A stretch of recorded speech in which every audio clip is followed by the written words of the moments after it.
Como o gelo pode prejudicar a segurança de voo das aeronaves? Que sistemas esses aviões possuem contra a formação de gelo? Bora lá, mais um vídeo no canal Proteção contra Gelo nos Aviões.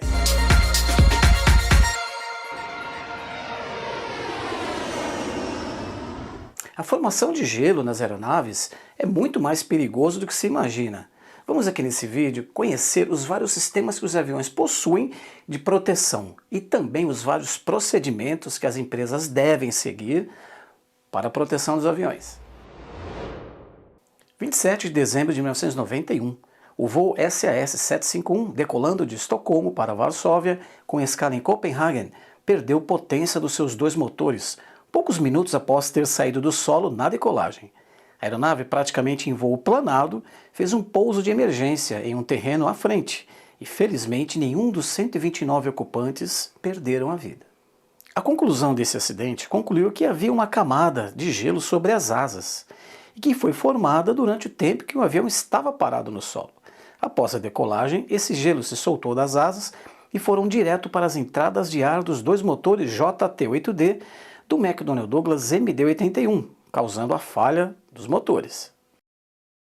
10 de março de 1989, o voo da Air Ontario AE-1363, operado com um Fokker F-28, decolando de Dryden, Ontário, no Canadá, permaneceu em voo apenas 49 segundos, vindo a perder sustentação e colidir em árvores logo depois da pista. A investigação concluiu que o gelo acumulado sobre as asas alterou o perfil aerodinâmico das mesmas, causando a perda de sustentação. Esses são apenas dois exemplos de vários acidentes que ocorreram com esse mesmo cenário, ou seja, o gelo acumulado sobre a aeronave, principalmente em cima das asas. As aeronaves estavam em condições de solo, já estavam paradas por um determinado tempo, 12, 6 ou até mesmo 1 hora, tempo suficiente para uma combinação de baixas temperaturas com precipitação de neve ou chuva, formarem uma camada de gelo sobre as asas e outras partes da aeronave. Nesse caso, houve falha aí das inspeções, pilotos, técnicos de manutenção ou até mesmo um treinamento fraco das empresas aéreas ou também quebra de procedimento. As operações das empresas aéreas em climas muito frios, chamados Cold Weather Operations, requerem procedimentos diferenciados dos voos normais em outros aeroportos. Muitos procedimentos são adotados e devem ser seguidos à risca. Os pilotos técnicos são treinados para esse tipo de operação, ou pelo menos devem ser treinados. Existem vários procedimentos diferenciados nesse tipo de operação. Um deles é a inspeção na aeronave, principalmente focando aí o acúmulo de gelo sobre as asas. As asas de uma aeronave devem estar totalmente lisas e limpas, principalmente na sua parte superior, ali no extradorso. Uma das inspeções de procedimentos desse tipo de operação é se acessar a asa e pôr a mão sobre a mesma, não confiar nos olhos, porque o gelo vítreo, o gelo transparente, conhecido aí como clear ice, ele engana, e uma inspeção visual de dentro do avião, por exemplo, não é suficiente para se detectar esse tipo de contaminação na asa. Para a remoção do gelo e neve acumulados na aeronave, são utilizados veículos equipados com os borrifadores de fluido de degelo. Eles são à base de etileno glicol ou propileno glicol, possuem a coloração verde ou laranja, são aplicados a 80 graus centígrados. Além de remover o gelo nas asas e superfícies de voo, esse fluido também garante a não aderência do gelo à aeronave enquanto a aeronave estiver no solo por um certo período. Vale salientar, pessoal, que devido a esses acidentes e muitos outros, com esse tipo de cenário, vários procedimentos e treinamentos foram aperfeiçoados pelas empresas aéreas, passados aí principalmente para os pilotos e também para os técnicos envolvidos aí na operação da aeronave. Esses procedimentos são seguidos, devem ser seguidos à risca, e é notório aí que nós vemos que acidentes com essas características são extremamente raros. O gelo também se torna uma grande ameaça à segurança das aeronaves quando esse é formado em voo. Devemos observar que, durante o voo, sempre as aeronaves estarão expostas às baixas temperaturas. Por exemplo, uma aeronave voando a 3.000 metros, aproximadamente aí 10, 11 mil pés, a temperatura em média já está a 0 graus. Voando a 30.000 pés ou acima, a temperatura pelo menos já estará a 30 graus negativos, daí para mais baixa. Não importa se você está no Rio de Janeiro em pleno verão ou até na Antártida, sempre estará gelado nessas altitudes. E a umidade, combinado com essas baixas temperaturas, irão formar o gelo nas aeronaves. Devido à dinâmica do voo e também da aerodinâmica da asa, o gelo não se forma sobre a mesma, como é o caso do avião parado no solo. Porém, o gelo se forma no bordo de ataque das asas e também no bordo de ataque dos estabilizadores horizontais e verticais. E com isso, a aerodinâmica dessas partes pode ser afetada, levando a deficiência de controle, perda de sustentação ou outro efeito que deteriora a segurança de voo, ocorrendo também aumento do arrasto. Falando dos jatos, principalmente os aviões grandes de passageiros, um sistema que faz o aquecimento do bordo de ataque, o tipo mais comum é o de ar quente, ou térmico, que utiliza ar quente sangrado dos motores e esse ar é direcionado por válvulas e tubos para o bordo de ataque das asas, evitando o congelamento do mesmo. Esse é o sistema anti-ice, ou seja, ele evita a formação de gelo. Devido ao formato da empenagem lá atrás, os estabilizadores, nos jatos geralmente não é aquecido aquela área. Já nos aviões turbohélice ou com motores convencionais, esses utilizam o sistema de degelo, ou seja, aquele que remove o gelo quando esse está em formação. Isso é feito com a utilização de bolsas infláveis, são os chamados boots de degelo, que inflam e desinflam fazendo a remoção do gelo. E nesse tipo de aeronave, além das asas, também os estabilizadores vertical e horizontais utilizam o sistema de degelo. Pequenos jatos executivos como o Phenom 100, SF-50 Vision Jet, entre outros, também possuem boots de degelo nas asas, não utilizando o sistema de ar quente, devido ao formato das suas asas. Aeronaves leves de pequeno porte podem possuir ou não um sistema de proteção contra gelo. O sistema mais utilizado nessas aeronaves é o tipo boots infláveis, aqueles que inflam e desinflam.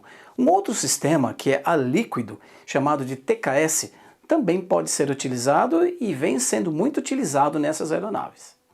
Além das asas, a entrada de ar dos motores também possui proteção contra gelo, pois a formação de gelo nessa área provoca danos ao compressor do motor, podendo assim causar até a falha total do mesmo.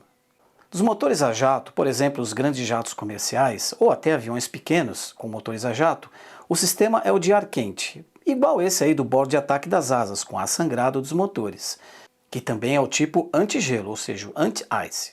E em aviões com motores turbohélice, uma grande parte utiliza o tipo de boots de degelo na entrada de ar dos seus motores. Ou também pode ser utilizado o sistema térmico com ar quente para fazer aí a função de antigelo. Além do sistema de degelo tipo boots infláveis, como foi falado, aeronaves leves de pequeno porte podem ser equipadas com o sistema de degelo a líquido, é o chamado sistema TKS.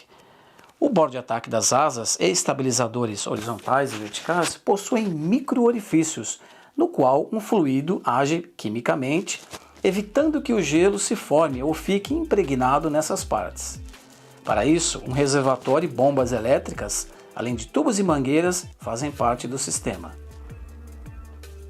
As pás de hélice e para-brisas também podem ser protegidos por esse sistema, em aviões de pequeno porte. O aquecimento elétrico também é muito utilizado aí como proteção de gelo em muitos aviões. Como, por exemplo, tubos pitot e tomadas estáticas. São aquecidos para se evitar o entupimento dos mesmos por gelo. Isso pode ocasionar sinais errôneos para vários instrumentos do avião e também, como por exemplo, o piloto automático e vários sistemas que dependem desses sinais. Os sensores AOA, ou Angle of Attack, também são aquecidos eletricamente, para se garantir que os mesmos se movimentem livremente, não dando aí sinais errôneos para vários computadores do avião, como por exemplo o computador de stall warning, dando aí um sinal errôneo de stall para a aeronave. Sensores TAT, aqueles que sentem a temperatura externa, e também sensores na entrada de ar dos motores são aquecidos, para que não enviem sinais errados nem para o avião nem para os controladores dos motores, por exemplo, o sistema FADEC. Os drenos de pias e lavatórios também são aquecidos, mangueiras que levam a água até os drenos. Isso para que eles drenem livremente a água e a água não volte para dentro do avião em caso de entupimento devido ao gelo. As janelas da cabine de comando, como para-brisas, também são aquecidos eletricamente, para se evitar o embaçamento, e também isso melhora as características contra um bird strike, por exemplo, pois as janelas ficam mais maleáveis. Outro componente aquecido eletricamente são as pás das hélices. Isso evita aí o acúmulo de gelo, que pode causar o desbalanceamento e vibrações, além também de deteriorar a eficiência das hélices. A gente falou aí do aquecimento do bordo de ataque das asas dos jatos com ar quente. Porém, o Boeing 787, o Dreamliner, ele não possui sangria de ar dos motores nem da APU, como a gente já viu aí num vídeo anteriormente. E nele, o bordo de ataque das asas é aquecido eletricamente. Nos aviões com motores a reação, jatos e turbohélices, também existe um sistema que faz o aquecimento do combustível lá no motor. Esse sistema consiste basicamente de um ou mais trocadores de calor, no qual o combustível frio diminui a temperatura do óleo lubrificante do motor, que sempre estará em temperatura mais elevada. Sendo assim, o combustível fica aquecido e evita o congelamento em peças do motor que também funcionam com o próprio combustível. E o óleo lubrificante fica com a sua temperatura normal de operação. Esse é o sistema chamado de fuel heater do motor. Ele é controlado automaticamente na maioria dos aviões. Porém, em aviões mais antigos, com engenheiro de voo, o 727, o 707, ele é controlado aí pelo engenheiro de voo, para se controlar também a temperatura do óleo. Não existe aquecimento de combustível dentro dos tanques, nem nos grandes jatos comerciais. O que evita o congelamento do combustível, principalmente, são as qualidades do querosene de aviação, com seus aditivos anticongelantes. O que contribui também para que isso não ocorra é o desenho interno dos tanques de combustível e também o funcionamento das bombas que ficam dentro do tanque. Na maioria dos grandes jatos comerciais, existe um trocador de calor dentro do tanque de combustível com a finalidade de refrigerar o óleo hidráulico. Porém, eles são muito pequenos e a contribuição para aquecer o combustível é ínfima. Eles quase não têm contribuição nenhuma para isso. E também nos tanques centrais, os tanques do meio, onde leva-se mais combustível, não existem esses trocadores de calor. Uma boa parte dos jatos executivos voam 10 mil pés acima da altitude dos jatos comerciais, ou seja, em torno de 51 mil pés, 15.500 metros. Os jatos comerciais voam a 41 mil pés, 12.500 metros. E por esse motivo, um aditivo anticongelante extra é adicionado no abastecimento dessas aeronaves. Todos os aviões comerciais também possuem a indicação de temperatura de combustível na cabine de comando.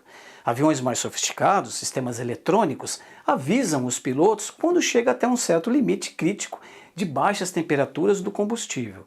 Os pilotos seguirão o checklist e vão tomar as providências, por exemplo, reduzir a altitude de voo, visando ter um aumento de temperatura para se evitar o congelamento do combustível. O combustível tem um limite de temperatura e, por isso, o sistema deve ser monitorado, ou seja, até um certo limite. Acima desse limite, o combustível pode congelar. As graxas utilizadas nos aviões para vários mecanismos, como controles de voo, flaps, trem de pouso, entre outros, possuem características especiais, são graxas especiais, dedicadas para a aviação, possuem propriedades anticongelantes. E por esse motivo não devem ser substituídas por graxas do tipo comum, por exemplo, graxa de caminhão, trator, etc. Bom pessoal, tentei resumir e pegar o máximo aí dos sistemas de proteção contra gelo dos aviões. Se faltou mais alguma coisa ou algum comentário, aqui nesse e-mail, escrevam aqui ou também lá pelos comentários do canal. E se merece um like, não se esqueça, é muito importante para nós. Se inscreva no canal e até o próximo vídeo.